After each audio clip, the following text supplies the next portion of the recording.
guys! Welcome to my channel. Ngayon, ituturo ko po sa inyo ang pinakamadali kung paano maglagay ng thumbnail sa inyong video sa YouTube. Gamit lang po ang inyong smartphone. Umpisahan na natin guys. Sa screen nyo po, makikita nyo yung YouTube Studio. Kung wala pa kayo nito guys, pwede nyo po siyang i-download sa App Store. Click na natin guys. Ayan, makikita po natin dashboard, videos, playlist. Click po lang natin ang videos.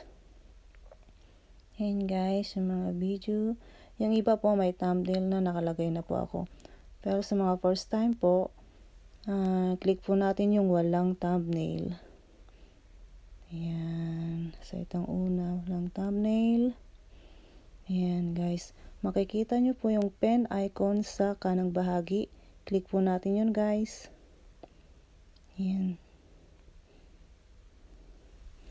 Ayan, pen icon po sa kaliwang bahagi naman ngayon. Click din natin guys. Ayan, wala po siyang thumbnail. Tapos makikita nyo po dito yung custom thumbnail. Click po natin.